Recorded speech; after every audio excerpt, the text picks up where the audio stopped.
Our channel. ரொம்ப வருஷம் கழிச்சு என் பசங்களோட விருப்பத்துக்கும், ஹஸ்பண்டோட விருப்பத்துக்கும் நாங்க வந்து படத்துக்கு போலான்னு முடிவு பண்ணிட்டோம். அது என்ன படம்ன்ட்டு நீங்க சொல்லுங்க. படம் ரிலீஸ் ஆன செகண்ட் டேவே வந்து நாங்க டிக்கெட் எடுத்துட்டு இந்த படத்துக்காக கிளம்பிட்டோம். என் பசங்க செம்ம ஹாப்பியா இருக்காங்க. என்ன படம்ன்ட்டு நீங்க கெஸ் பண்ணிட்டு முடிஞ்சா சொல்லுங்க. அவ்வளோதாங்க டிக்கெட் கவுண்டர்லாம் எடுத்துட்டு அப்படியே உள்ள தியேட்டருக்குள்ள போக ஆரம்பிச்சிட்டோம். பார்த்தீங்கன்னா, ஹவுஸ் ஃபுல்லு தீபாவளி வேறயா ரிலீஸ் ஆகி செகண்ட் டேவே வேற ஹவுஸ் ஃபுல்லா இருக்குங்க. கடைசி சீட்டு நம்மளது மட்டும்தான். அந்த அளவுக்கு ஃப்ரண்ட் சீட்டா பிடிச்சு ரொம்ப அப்படியே ஸ்பீக்கர் காது சத்தம் தாங்க முடியல, காது கேட்க முடியல.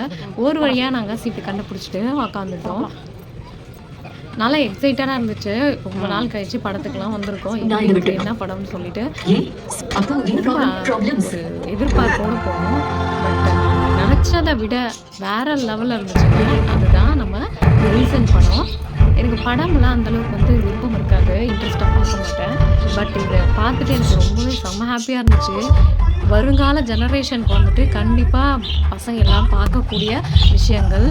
சமுதாயத்தில எப்படியெல்லாம் ஃபேஸ் பண்ணணும், ப்ராப்ளம்ஸ் எல்லாம் எப்படி ஃபேஸ் பண்ணிட்டு எதிர்கொண்டு நம்ம முன்னேறணும் அப்படின்றதுக்கான நல்ல எடுத்துக்காட்டா இருந்துச்சு. ரொம்பவே சூப்பரா இருந்துச்சு.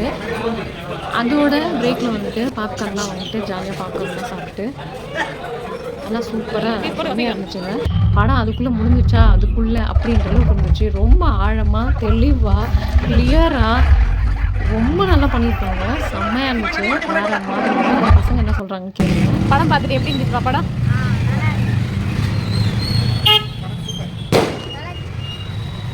இவ்வளோதான் ஃப்ரெண்ட்ஸ். எனக்கு இருந்த அதே மனநிறைவு தான் எல்லாருக்குமே இருந்துச்சு. நீங்களும் பார்த்துருங்க. படம் எப்படி கமெண்ட் சொல்லுங்கள். தேங்க்ஸ் ஃபார் வாட்சிங்.